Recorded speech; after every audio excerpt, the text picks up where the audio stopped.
जय श्री गणेश। जय माँ संतोषी। माँ संतोषी व्रत कथा कहते और सुनते समय हाथ में थोड़ा सा गुड़ चना लेकर ही कथा सुननी और कहनी चाहिए। माता की कथा प्रारंभ। एक बुढ़िया थी, उसके 7 पुत्र थे। 6 कमाने वाले थे, एक निकम्मा था। बुढ़िया माँ 6 पुत्रों को रसोई बनाती, भोजन कराती और पीछे से जो कुछ भी बचता था सो 7वें को दे देती थी। परंतु वह बड़ा भोला भाला था, मन में कुछ विचार न करता। एक दिन अपनी बहू से बोला, देखो मेरी माता का मुझ पर कितना प्यार है। वह बोली, क्यों नहीं, सबका झूठा बचा हुआ तुमको खिलाती है। वह बोला, भला ऐसा भी कहीं हो सकता है? मैं जब तक आंखों से न देखूं मान नहीं सकता। बहू ने हंसकर कहा, तुम देख लोगे तब तो मानोगे। कुछ दिन बाद बड़ा त्योहार आया। घर में 7 प्रकार के भोजन और चूरमा लड्डू बने। वह जांचने के लिए सिर दर्द का बहाना कर पतला कपड़ा सिर पर ओढ़कर रसोई घर में सो गया। कपड़े में से सब देखता रहा। 6 भाई भोजन करने आए। उसने देखा माँ ने उनके लिए सुंदर सुंदर आसन बिछाए हैं, 7 प्रकार की रसोई और चूरमा लड्डू परोसे हैं। माँ उन्हें आग्रह कर जिमाती है। वह देखता रहा। 6 भाई भोजन कर उठे। तब माता ने उनकी झूठी थालियों में से लड्डू के टुकड़े उठाए और एक लड्डू बनाया। झूठन साफ कर बुढ़िया माँ ने पुकारा, उठो बेटा, 6 भाई भोजन कर गए हैं, अब तू ही बाकी है, उठ न, कब खाएगा? वह कहने लगा, माँ मुझे भोजन नहीं करना, मैं परदेश जा रहा हूँ। माता ने कहा, कल जाता हो तो आज ही जा। वह बोला, हाँ हाँ माँ, आज ही जा रहा हूँ। यह कहकर वह घर से निकल गया। चलते समय बहू की याद आई। वह गौशाला में कंडे थाप रही थी। वहीं जाकर कहने लगा, दोहा, हम जावे परदेश को, आवेंगे कुछ काल, तुम रहियो संतोष से, धर्म अपनो पाल। वह बोली, जाओ पिया आनंद से, हमरो सोच हटाए, राम भरोसे हम रहें, ईश्वर तुम्हें सहाय। देव निशानी आपनी, देख धरू में धीर, सुधी हमरी मति बिसारियो, रखियो मन गंभीर। वह बोला, मेरे पास तो कुछ नहीं है, यह अंगूठी है सो ले और अपनी कुछ निशानी मुझे दे। वह बोली, मेरे पास क्या है, यह गोबर भरा हाथ। यह कहकर उसकी पीठ पर गोबर के हाथ की थाप मार दी। वह चल दिया। चलते चलते दूर देश पहुंचा। वहाँ पर एक साहूकार की दुकान थी। वहाँ जाकर कहने लगा, भाई मुझे नौकरी पर रख लो। साहूकार को जरूरत थी, बोला, रह जा। लड़के ने पूछा, तनख्वाह क्या दोगे? साहूकार ने कहा, काम देखकर दाम मिलेगा। साहूकार की नौकरी मिली। वह सवेरे 7 बजे से रात तक नौकरी बजाने लगा। कुछ दिनों में दुकान का सारा लेन देन, हिसाब किताब, ग्राहकों को माल बेचना, सारा काम करने लगा। साहूकार के 7-8 नौकर थे। वे सब चक्कर खाने लगे कि यह तो बहुत होशियार बन गया है। सेठ ने भी काम देखा और 3 महीने में ही उसे आधे मुनाफे का साझेदार बना लिया। वह 12 वर्ष में नामी सेठ बन गया। मालिक सारा कारोबार उस पर छोड़कर बाहर चला गया। अब बहू पर क्या बीती सो सुनो। सास ससुर उसे दुख देने लगे। सारी गृहस्थी का काम कराते उसे लकड़ी लेने जंगल में भेजते थे। इस बीच घर की रोटियों के आटे की जो भूसी निकलती थी उसकी रोटी बनाकर रख दी जाती। फूटे नारियल के खोपड़े में पानी, इस तरह दिन बीतते रहे। एक दिन वह लकड़ी लेने जंगल में जा रही थी कि रास्ते में बहुत सी स्त्रियां संतोषी माता का व्रत करती दिखाई दी। वह वहाँ खड़ी हो कथा सुनकर बोली, बहिनों, यह तुम किस देवता का व्रत करती हो और इसके करने से क्या फल मिलता है? इस व्रत के करने की क्या विधि है? यदि तुम अपने इस व्रत का विधान मुझे समझाकर कहोगी तो मैं तुम्हारा बड़ा एहसान मानूंगी। तब उनमें से एक स्त्री बोली, सुनो बहिन, यह संतोषी माता का व्रत है। इसके करने से निर्धनता, दरिद्रता का नाश होता है, लक्ष्मी आती है, मन की चिंताएं दूर होती है, घर में सुख होने से मन को प्रसन्नता और शांति मिलती है। निपुत्र को पुत्र मिलता है। प्रीतम बाहर गया हो तो जल्दी आवे। कुंवारी कन्या को मनपसंद वर मिले। राज द्वारे में बहुत दिनों से मुकदमा चलता हो तो खत्म हो जावे। सब तरह से सुख शांति हो। घर में धन जमा हो, पैसा जायदाद का लाभ हो, रोग दूर हो जावे तथा और भी जो कुछ मन में मनोकामना हो वे सभी संतोषी माता की कृपा से पूरी हो जावे। इसमें कोई संदेह नहीं है। वह पूछने लगी, यह व्रत कैसे किया जावे, यह भी बताएं तो बड़ी कृपा होगी। स्त्री कहने लगी कि 1.25 रुपए का गुड़ चना लेना, इच्छा हो तो 5.25 रुपए का लेना या 11.25 रुपए का। बिना परेशानी, श्रद्धा और प्रेम से जितना बन सके सवाया लेना। 1.25 रुपए से 5.25 रुपए, इससे भी ज्यादा शक्ति भक्ति अनुसार ले। हर शुक्रवार को व्रत रहना, निराहार व्रत रहकर कथा कहना व सुनना। इसके बीच क्रम टूटे नहीं। लगातार नियम पालन करना। सुनने वाला कोई न मिले तो घी का दीपक जलाकर उसके आगे जल के पात्र को रखकर कथा कहना व सुनना, परंतु नियम न टूटे। जब तक कार्य सिद्ध न हो नियम पालन करना। कार्य सिद्ध हो जाने पर व्रत का उद्यापन करना चाहिए। 3 मास में माता फल पूरा करती है। यदि किसी के खोटे ग्रह हो तो माता 1 वर्ष में भी कार्य अवश्य सिद्ध करती है। कार्य सिद्ध होने पर ही उद्यापन करना चाहिए, बीच में नहीं। उद्यापन में अढ़ाई सेर आटे का खाजा, इसी परिणाम से खीर तथा चने का साग करना। 8 लड़कों को भोजन कराना। जब तक मिले देवर जेठ भाई बंधु कुटुंब के लड़के लेना।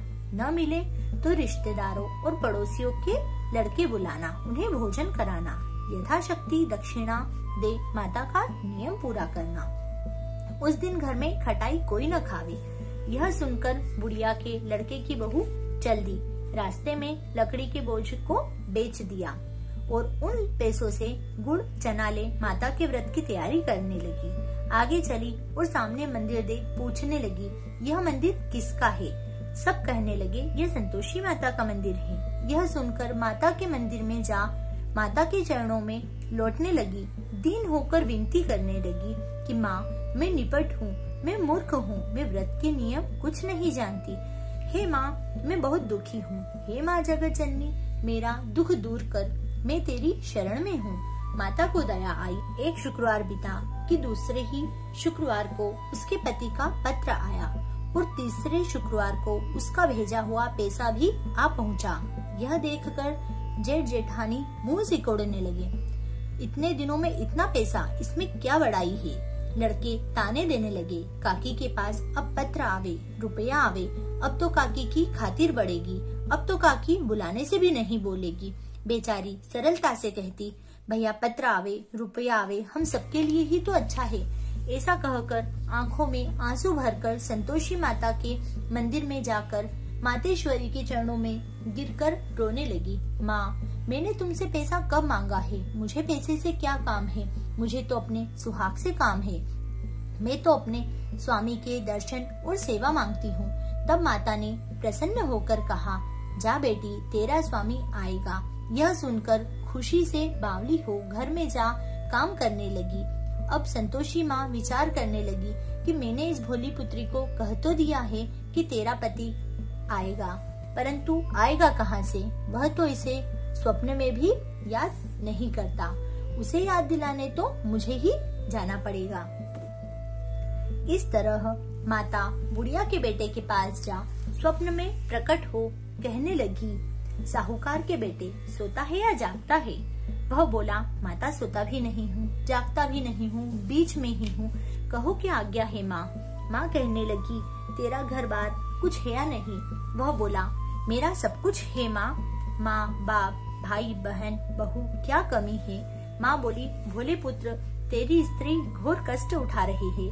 तेरे माँ बाप उसे दुख दे रहे हैं। वह तेरे लिए तरस रही है, तू उसकी सुधि ले। वह बोला, हाँ माँ, यह तो मुझे भी मालूम है, परंतु मैं जाऊँ तो जाऊँ कैसे? परदेश की बात है, लेन देन का कोई हिसाब नहीं, कोई जाने का रास्ता नजर नहीं आता, कैसे चला जाऊँ? माँ कहने लगी, मेरी बात मान, सवेरे नहा धोकर संतोषी माता का नाम ले, घी का दीपक जला, दंडवत कर दुकान पर जा बैठना। देखते देखते तेरा लेन देन सब चुक जाएगा, जमा माल बिक जाएगा, सांझ होते होते धन का ढेर लग जाएगा। जब वह सवेरे जल्दी उठा, उसने लोगों से अपने सपने की बात कही तो वे सब उसकी बात सुनकर दिल लगी हंसी उड़ाने लगे और कहने लगे कि कहीं सपने भी सच होते हैं। एक बूढ़ा बोला, देख भाई, मेरी बात मान। इस प्रकार सच झूठ करने के बदले देवता ने जैसा कहा है वैसा करने में तेरा क्या जाता है। वह बूढ़े की बात मान स्नान कर संतोषी माता को दंडवत कर घी का दीपक जला दुकान पर जा बैठा। थोड़ी देर में क्या देखता है कि देने वाले रुपया लाने लगे और लेने वाले हिसाब करने लगे। कोठे में भरे सामानों के खरीदार नगद दाम सौदा करने लगे। सांझ होते होते धन का ढेर लग गया। माता का यह चमत्कार देख वह प्रसन्न हो मन में माता का नाम ले घर ले जाने वास्ते कपड़ा गहना खरीदने लगा। वहाँ के काम से निपट वह घर को रवाना हुआ। वहाँ बहू बेचारी जंगल में लकड़ी लेने जाती। लौटते वक्त माँ के मंदिर में विश्राम करती है। वह तो उसके रोजाना रुकने का स्थान ठहरा। दूर से धूल उड़ती देखकर वह माता से पूछती है, हे माता, यह धूल कैसी उड़ रही है। माँ कहती है, हे पुत्री, तेरा पति आ रहा है। अब तू ऐसा कर, लकड़ियों के 3 बोझ बना ला। एक नदी के किनारे रख, दूसरा मेरे मंदिर पर और तीसरा अपने सिर पर रख। तेरे पति को लकड़ी का गट्ठर देख मोह पैदा होगा। वह वहाँ रुकेगा, नाश्ता पानी बना खाकर माँ से मिलने जाएगा। तब तू लकड़ियों का बोझ उठाकर घर जाना और बीच चौक में गट्ठर डालकर 3 आवाज जोर से लगाना। लो सासू जी, लकड़ियों का गट्ठर लो, भूसी की रोटी दो और नारियल के खोपड़े में पानी दो। आज कौन मेहमान आया है। माँ की बात सुनकर बहू बहुत अच्छा माता कहकर वहाँ से प्रसन्न होकर चल दी। लकड़ियों के 3 गट्ठर बना लाई, एक नदी के तट पर रखा, एक माता के मंदिर पर रखा। इतने में ही एक मुसाफिर वहाँ आ पहुँचा।